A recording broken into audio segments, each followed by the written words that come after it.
and Korach in the lineage of, and again, Levi. of Levi, which I'm thinking back to what was said earlier about rebellion. One characteristic of a rebellion, what was said earlier is that it pushes against the status quo, right? So if the status quo is that the tribe of Levi would hold the religious authority, then there's something going on here. Anything else?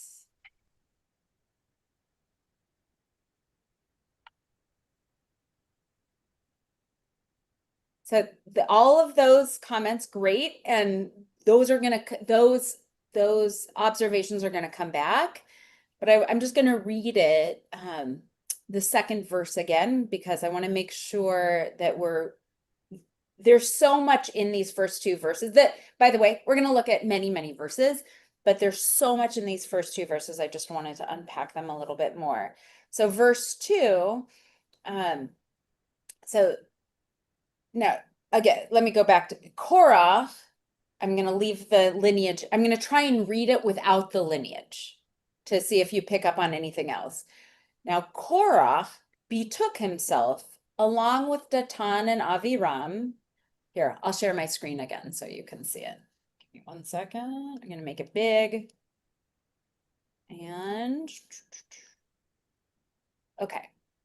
Now, Korah, I'm skipping the lineage. Korah betook himself along with Datan and Aviram to rise up against Moses, together with 250 Israelites, chieftains of the community, chosen in the assembly, men of repute. So he didn't take riffraff. He was with leaders of the community. Yes, so important. So important. So they went, they spoke up. It was not the riffraff. He was very intentional about who he took. Anything else you notice?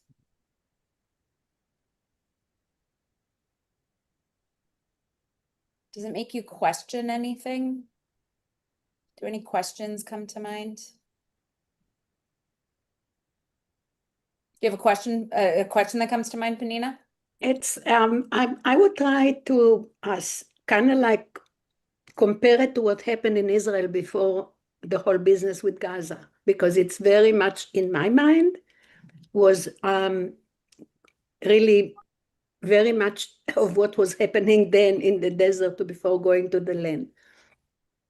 There was a big stuff going on in Israel against Netanyahu.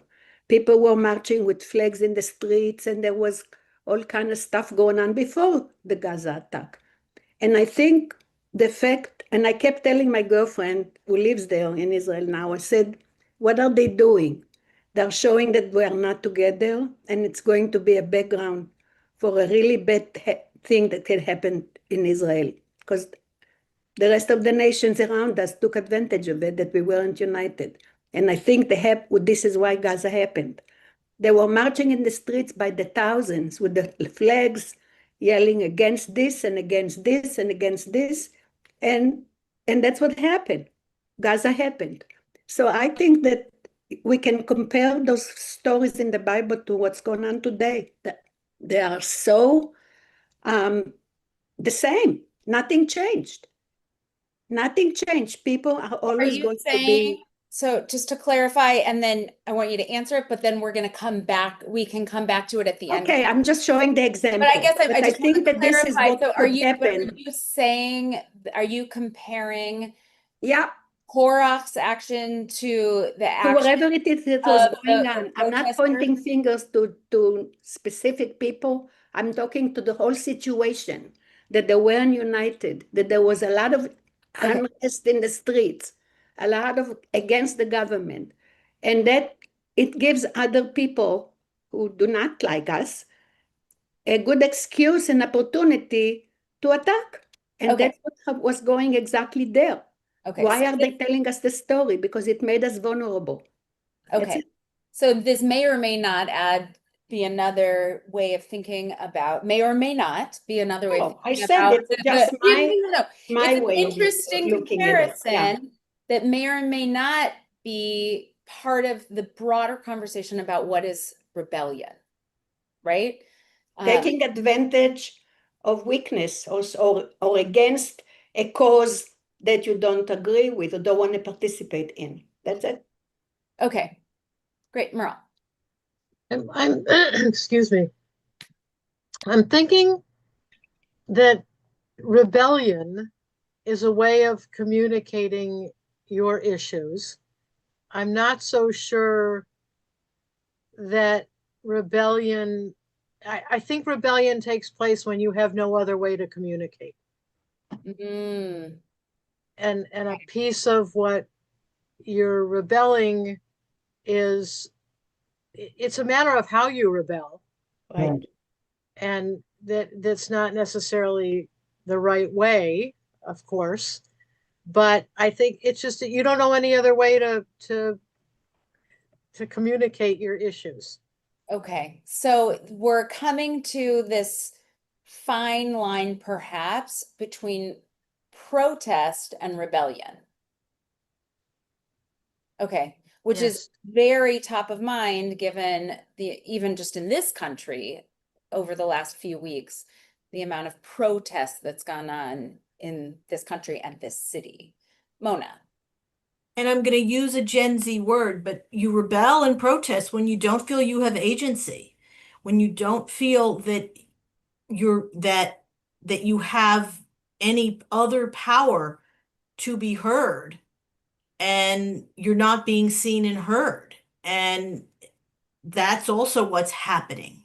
Mm-hmm. And it's not just here, it's a lot of places. The group that doesn't feel what they're being considered, what's important to them, Great. not First off, being. thank you and bravo to you for using a Gen Z term. Having go. agency happens to be one of, like, I think that's really critical here. And we're going to look in a moment back at the text. Again, coming back to the question of what was it specifically about Korach that was deemed a rebellion, not protest. Nobody talks about Korach's protest, right? And it didn't turn out so well for him.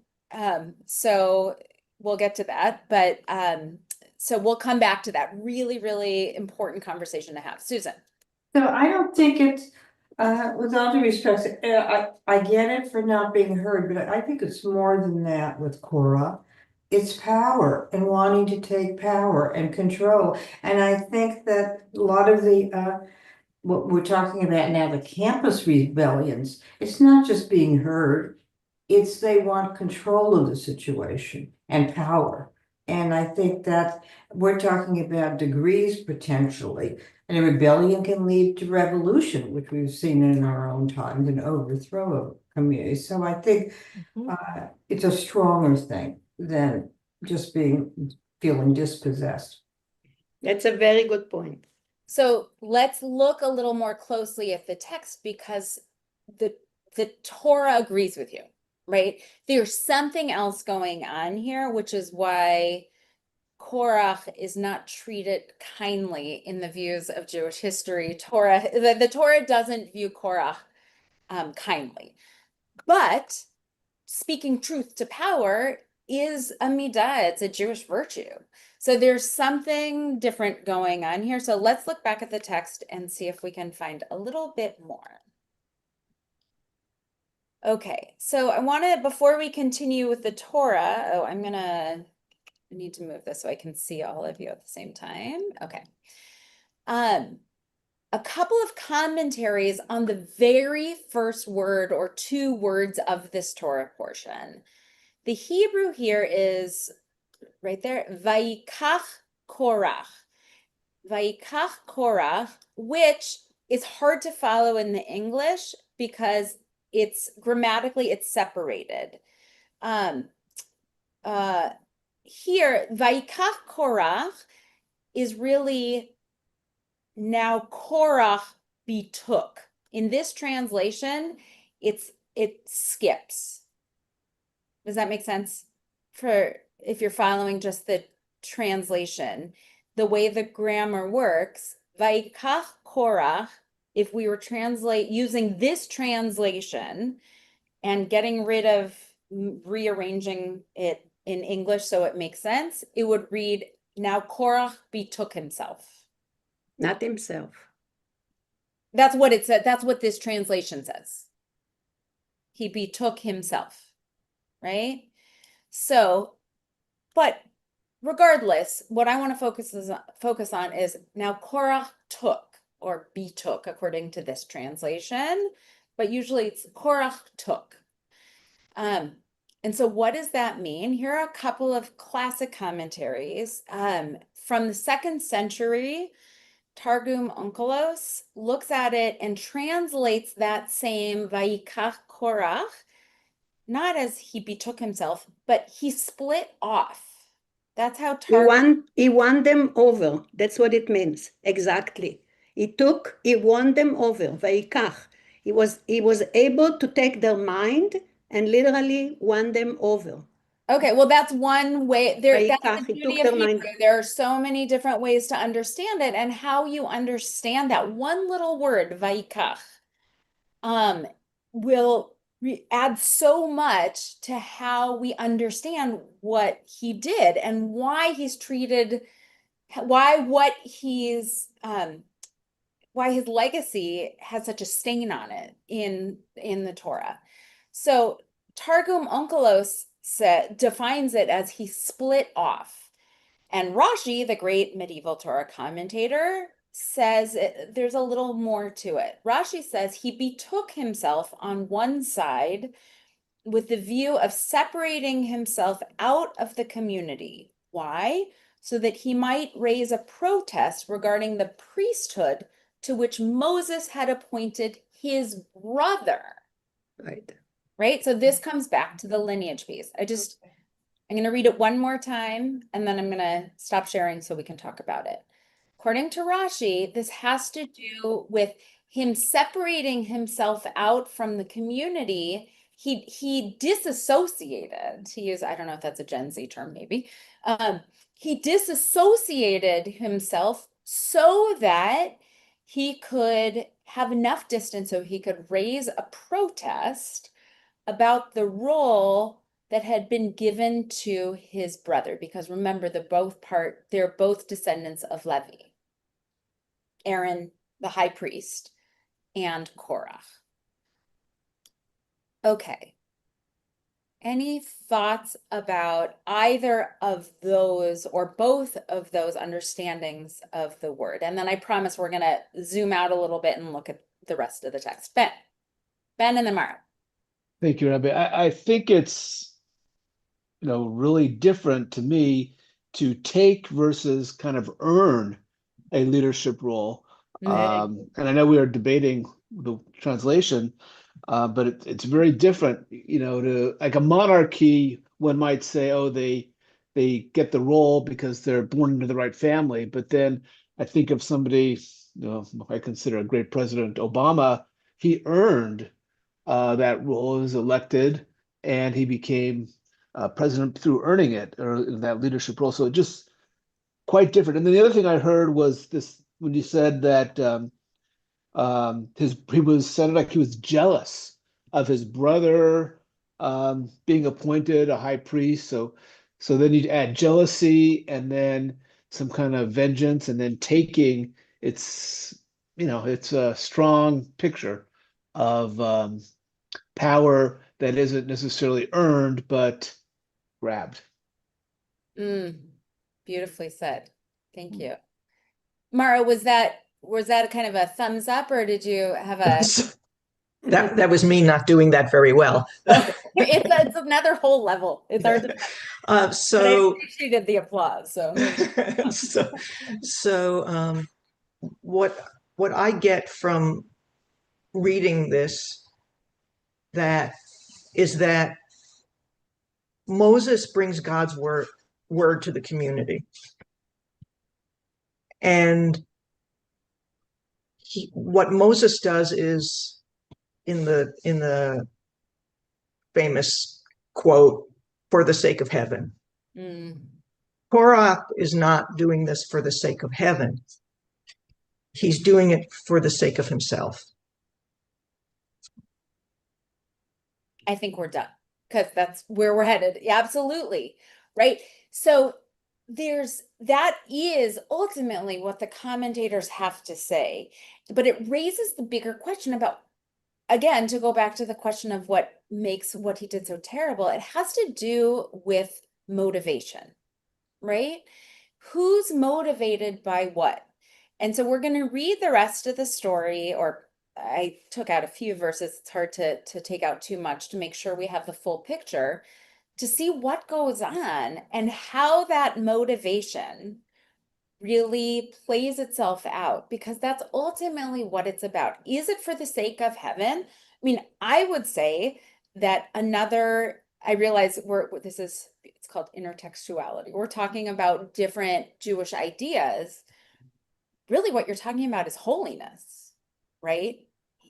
Who's motivated by holiness here? And he actually throws that, we're about to see that he throws that idea, that word, in Moses's face, which is so ironic.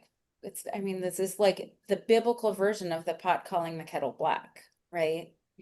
So I want us to keep that in mind as we look at the story, and then we're going to look at a couple more commentators at the end. But again, I think you're absolutely right. What's his motivation here? And what's the difference between the motivation of Korach and the motivation of Moses?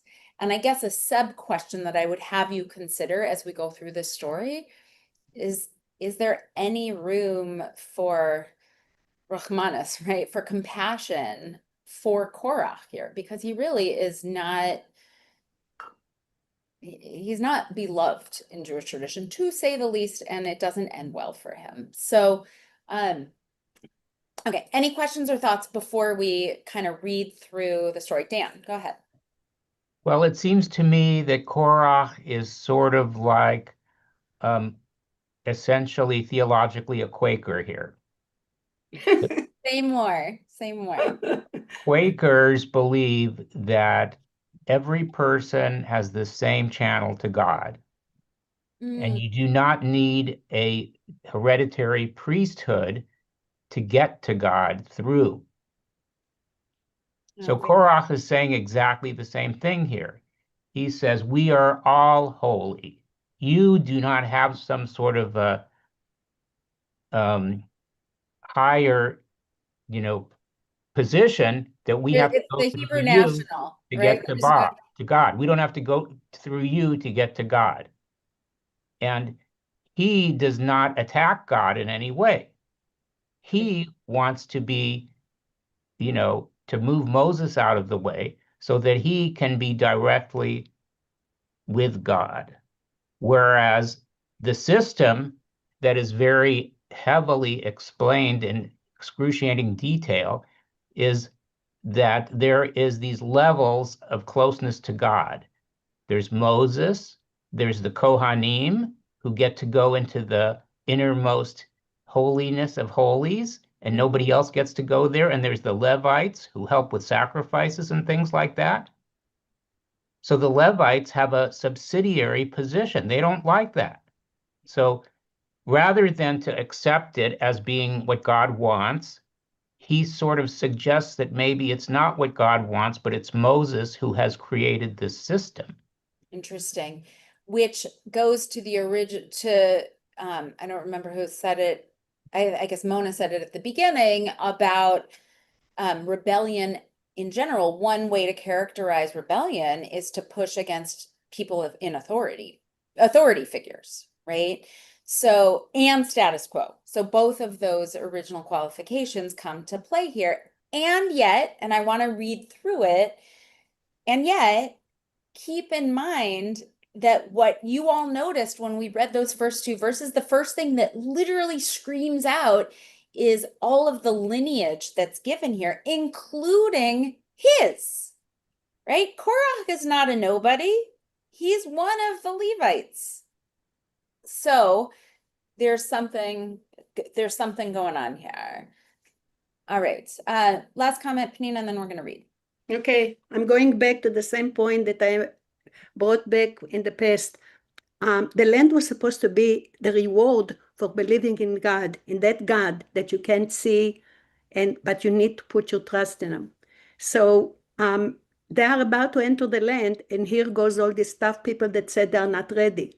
I'm repeating the sentence, Lecha eten et haaretz azot. I will give you this land. But the deal was, if you believe in that one God that you cannot see, but you have to trust him, that he's going to be doing conduct whatever it is that's going to happen when you come to that land. And that's why Abraham opened the wells and decided to live there. It was supposed to be the reward for believing in that one God that you cannot see. And you can only see what he created. So that's why the creation comes, the story of creation. So again, I'm repeating it. It's the idea that they weren't ready to believe in that God that you cannot see. They were used to the idols. They were used to whatever it is that was going on in Egypt. And you cannot change the minds and the hearts of 600,000 people that only 70 went down there to begin with, believing in that one God, to all of a sudden change and believe in that God that they cannot see. Again, no idols.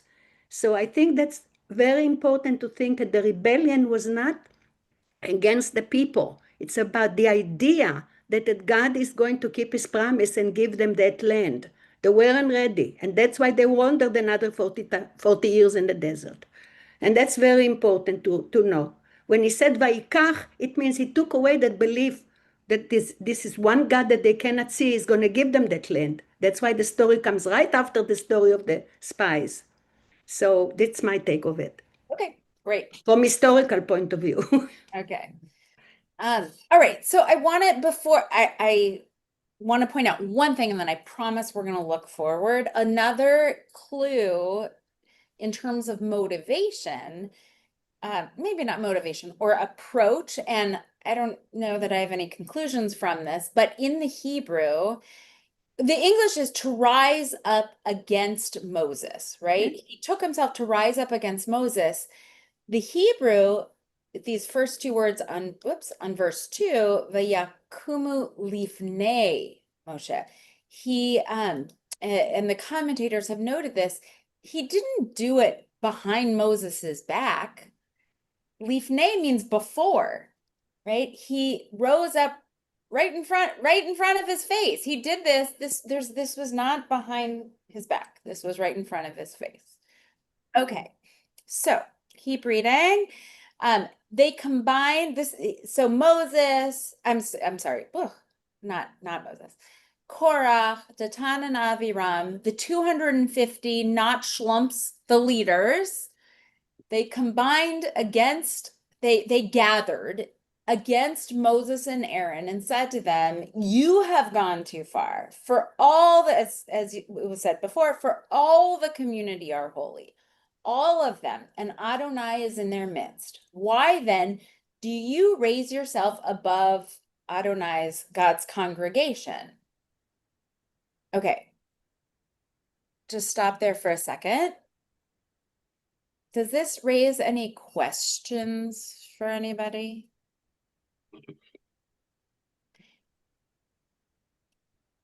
What's Korach accusing Moses of here?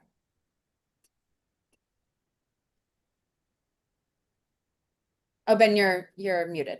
Oh, you weren't saying, okay.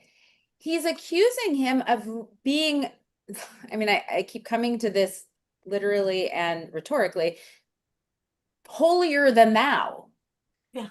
But what do we know about Moses's characteristics? He's known for his humility. He's known for his humility. And so, Susan, did you want to say something? You're muted. I was going to say that too. He's what you said, and that's what Moses is supposed to be the most humble of individuals, and he didn't want this job. If you, Right. he gave one excuse after the other, leave me alone, I'm happily married, tending sheep. He didn't want it.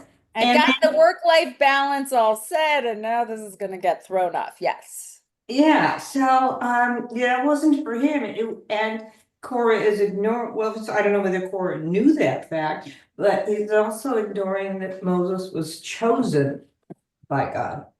Correct. So all of these things highlight the contrast between Moses and Korach. These are very different leaders with very different motivations. Moses, you're right, didn't want the job. Who does? Korach, right? And so, and who's humble and who's not.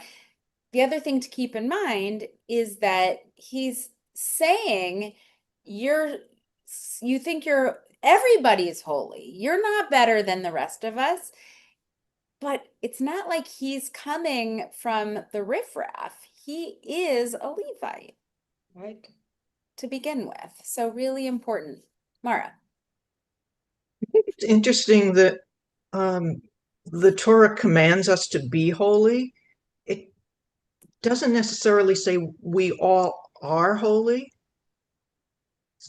And so that raises questions for me in terms of what Korach is saying as well. You speak just like Martin Buber, because I would like to share with you. I'm going to skip to the end now. We will read the rest of the story, but Thank you for the compliment. well, I would love to take credit for it, except you're going to see that this is literally what he says. So, actually, I'll do my scrolling before I make you all dizzy. 1 second. I don't want to share. Okay. Okay, now I'll share. This is literally what Martin Buber says. Here we are down here. Both Moses and Korach desired the people, to be the holy people. But for Moses, this was the goal. In order to reach it, generation after generation had to choose again and again between the way of God and the wrong paths of their own hearts, between life and death. For Korach, the people were already holy. So why should there be further need for choice? Their dispute was between two approaches to faith and to life. Wow. So Wow. done, Mara. Well done. Wow. Right? Beautiful. It's so powerful. And that notion of you shall be holy because God, I, Adonai, your God, am holy, that is literally in the center of the Torah. If you were to unroll the entire Torah, that line is smack dab in the middle, geographically and theologically and ideologically, smack dab in the center of Torah. Be holy. You are not holy. We are not holy. Who's holy? God. Right? For the rest of us, schlemiels, we've got a lot of work to do. But we have it modeled for us in God. Dan, did you have your hand up? Yeah. Go ahead. I thought that this was the appropriate spot to point to what Penino was saying about the historical context of the situation. What is it that Korach is unhappy with? He says he doesn't like the fact that they were on the verge of entering the land of Israel, the land of milk and honey, and Moses has now sent them out into the desert to die. Not surprisingly, that's caused unhappiness for him and all the other leaders. They don't want to die in the desert. So they are thinking that maybe this is not really what God wants, but it was Moses's idea to do this. Moses is the bad guy. And so they think that maybe if they get rid of Moses, they can then turn around and go back into the Holy Land and get the land that God promised them. So I think that is what explains it. So where might that idea come from? That it's placing the blame on Moses. Where does that come from? Desperation. I think you're right. Desperation. nowhere does it say that we know that Moses did, this wasn't Moses's idea, but desperation, that had to be named. The people were all desperate, right? And the people were not all rebels. And I think, Panina, your point, and Dan, you reiterating, is very well taken, that this comes right on the aftermath of, right on the heels of the incident with spies, where only 2 out of 12 came back and said, yep, we've got it, let's go do this. And everybody else, the doubt overwhelmed them. The So state of mind is a very forceful way of either you lose or you win. And it is, I'm saying in the 1948, 10,000 young men and women, Israelis, died to defend mostly the road to Jerusalem, because Jerusalem wasn't getting water naturally.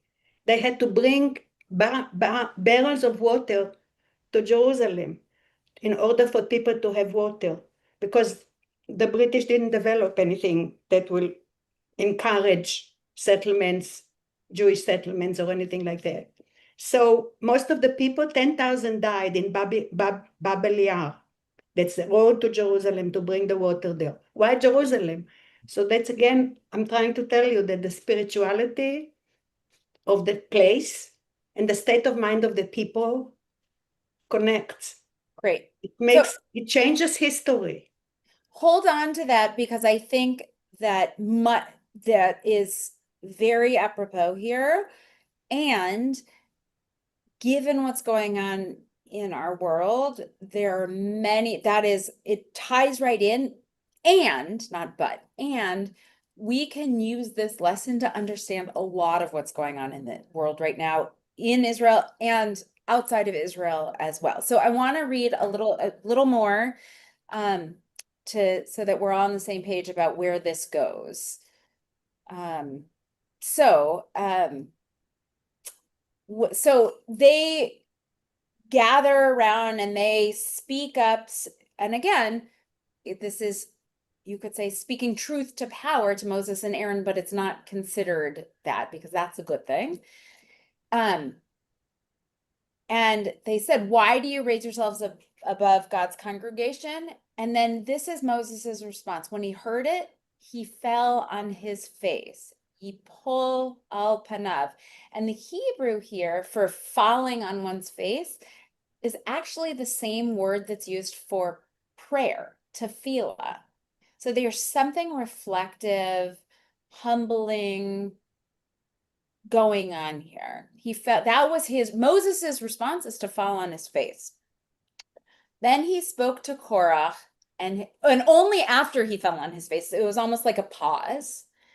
And only then he spoke to Korach and all his company, saying, come morning, God will make known who is God's and who is holy by granting direct access. The one whom God has chosen will be granted access. So God, let's, the real test, let's put this to God. So here's the test. Do this. You, Korach, and all of your band, take fire pans, and tomorrow put fire in them and light incense on them before Adonai. Then the candidate, the man whom Adonai, the person whom Adonai chooses, he will be the Holy One. You have gone too far, sons of Levi. Right? So now Moses is finally saying, no, it's not me that's gone too far. You have gone too far. And then he continued, hear me, sons of Levi. Is it not enough for you that the God of Israel has set you apart from the community of Israel and given you direct access to perform the duties of Adonai's tabernacle and to minister to the community and serve to them, right? You're not just the riffraff. Now that God has advanced you and all your fellow Levites with you, do you seek the priesthood too? Right? Is this not enough for you? Truly, it is against Adonai that you and all your company have banded together. For who is Aaron that you should rail against him? So this is Moses speaking and saying, wait, this isn't ultimately about me. This is about God. And you are really you're railing against Aaron, but he's your relative, right? You're the same family. So then we skip ahead. I just want to make sure everyone knows how the story ends. Korach gathered the whole community against them at the entrance of the tent of meeting. The presence of Adonai appeared to the whole community. And Adonai spoke to Moses and Aaron, saying, stand back from this community that I may annihilate them in an instant. God is furious here. But they fell on their faces. Moses and Aaron fell on their faces. Again, it's that same word from tefillah, prayer. They fell on their faces and said, O God, source of breath of all flesh, when one member sins, you will be wrathful with the whole community. And God spoke to Moses, saying, speak to the community and say, withdraw from the abodes of Korach, Datan, and Aviram. Moses rose and went to them, Datan and Aviram, the elders of Israel, following him. He addressed the community, saying, move away from the tents of these wicked men and touch nothing that belongs to them, lest you be wiped out for all their sins. So they withdrew from the abodes, the people withdrew from the abodes of Korach and Datan and Aviram. Datan and Aviram had come out, and they stood at the entrance of their tents with their wives, their adult children, and their little ones. Scarcely had they finished speaking all these words when the ground under them burst asunder. The earth opened its mouth, swallowed them up with their households, all of Korach's people, and all of their possessions. And then it goes on. The earth literally swallowed them and closed back up, like a sci-fi movie. So this is, I told you, it doesn't treat them kindly. There's so much here. There's so much here. But when I came to this year, in thinking about this Torah portion, among other things that jumped out at me was this image of Moses and Aaron going to the people and saying, evacuate, right? Get out. Get out. Something bad is coming. It's time to evacuate. Sound familiar? Yeah. Yeah. I mean, the bombing that Israel has done, Correct. telling the people to evacuate. This is coming. Right. So what does that offer us? What is it trying to teach us here? There is a song in Hebrew that goes, רבותיי, ההיסטוריה חוזרת. People, history repeats itself. History repeats itself, That's it. right? Yep. But I want to go back to what Mara raised earlier about holiness. There's a lesson here about leadership, and there are lots of lessons, and lessons here about holiness, and lessons here about what true holiness is. Because this is coming from God. Tell them to get out, evacuate now before the real horror happens, because sometimes really painful things have to happen to be able to differentiate right from wrong. But we don't want collateral, we want to minimize the collateral damage here, right? Any thoughts, or does this raise any questions for anybody? Cindy, go ahead. Well, just the repeated collateral damage when one person does something wrong, like even Haman, his sons and 70,000 were killed. With the story of Dino, one man rapes her and then everybody else is killed or kidnapped. And so here Korach did something and his wife and children are all taken. So there's a lot of collateral damage with these stories. A ton, which, we could spend an hour just unpacking that and the rationale for that. And yet there definitely is collateral damage here, and there was a lot that was saved here because the word came from God and Moses and Aaron took it and did their job. What do you think? I want to come back to the original question. What at the core do you think is so rebellious about what Korach did here? Anyone who hasn't had a chance to speak?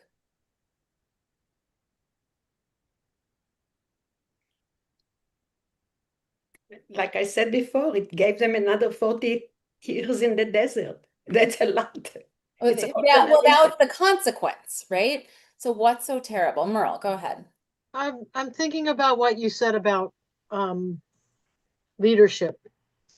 That what I see here is a lot of times what happens in leadership when somebody wants to be who someone else is and they're not qualified.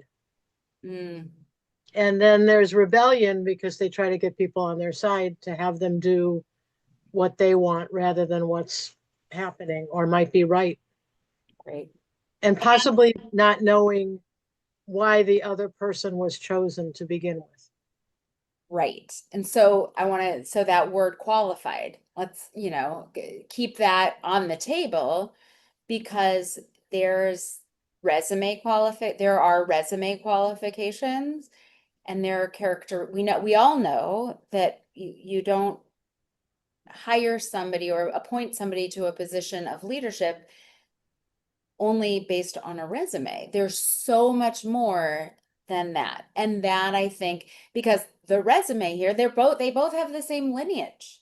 Aaron and Korach. It's the same lineage. But Korach had a bit of a chicken and egg, maybe. It was Aaron that was chosen to be the high priest, not Korach. Right? But Korach carried with him a real sense of jealousy and who knows, I mean, we could unpack what else. So he wasn't deemed as qualified, but it wasn't because of the resume. It was because of how he lived the resume. Susan. So I'm thinking I read Jonathan Sachs a little while ago, but if I can remember correctly, he said the distinction was that leadership as a servant, looking at leadership as a servant, with these avodah or eved as a witness, whereas and which Moses was a servant of God versus Korah wanted the leadership on his for his own perhaps ego, which we call today. Exactly. And I'm not showing it to you right now, but I put as a title on the top of this text page, motivated by holiness, and then in parentheses, or being holy, right?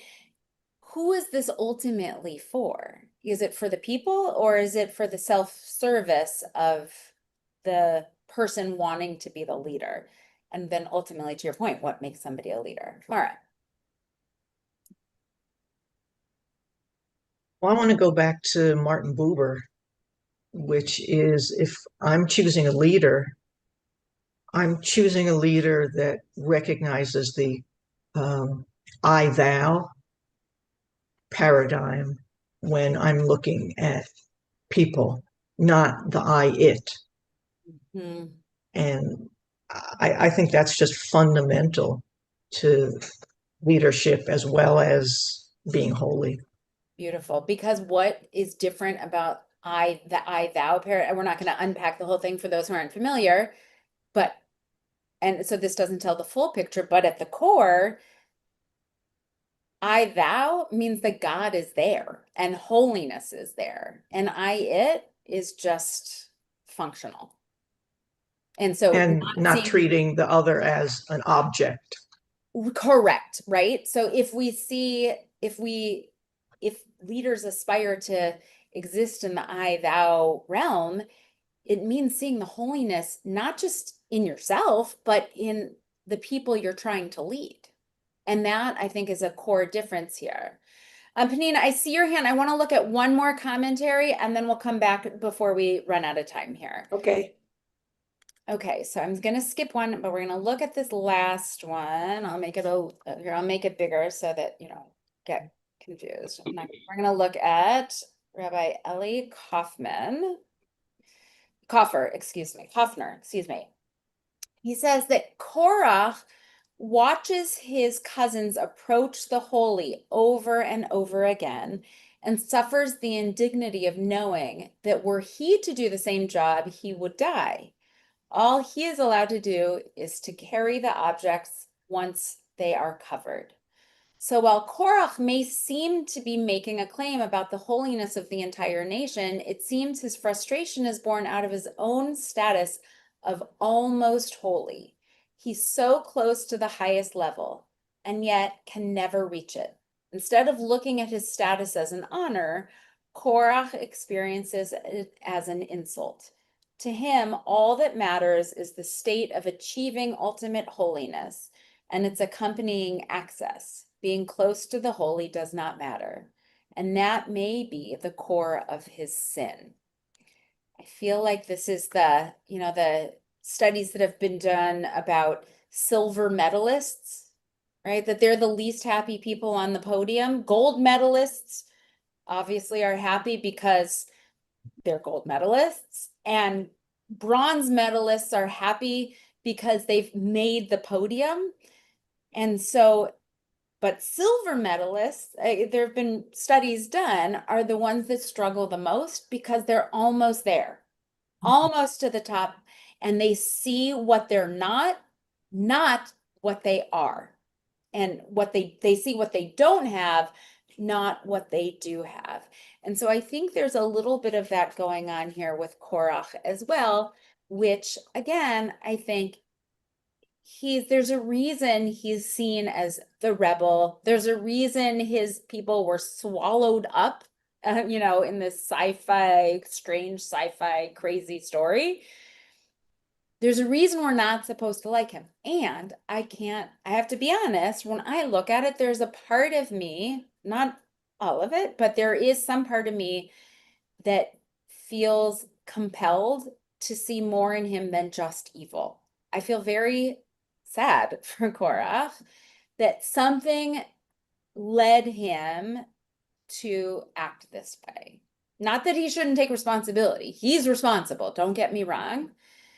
But in terms of understanding so that we can act differently and not like him, we can be more like Moses and Aaron and not like him, I think it's worth understanding that there's another side to this, that we don't want to fall into that trap. Okay, Benina, you've been waiting. Okay, the whole idea is, I think the whole idea of the Ten Commandments, it's about people making choices.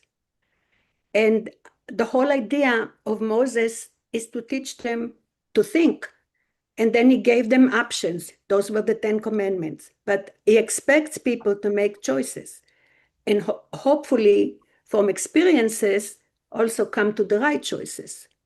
And here, when Korach gets up and does this, he puts in jeopardy the whole idea of the Ten Commandments, which rules up the whole judicial system till today. The whole world followed that. 10 Commandments. That's the base of the judicial system all over, in a country that's free and believes in people's choices. So it's not just that he is telling Moses that you are not worthy as a leader. He puts the whole idea of giving people choices. That's the whole idea of the Ten Commandments. People have to learn that they do have choices, individually and collectively. And the whole idea of Korach was to throw this whole Ten Commandments that he already broke once because of it out of the window. That's it. So I want to we'll put it back on Mona's great word of agency, right? Right? Yeah, Right, great.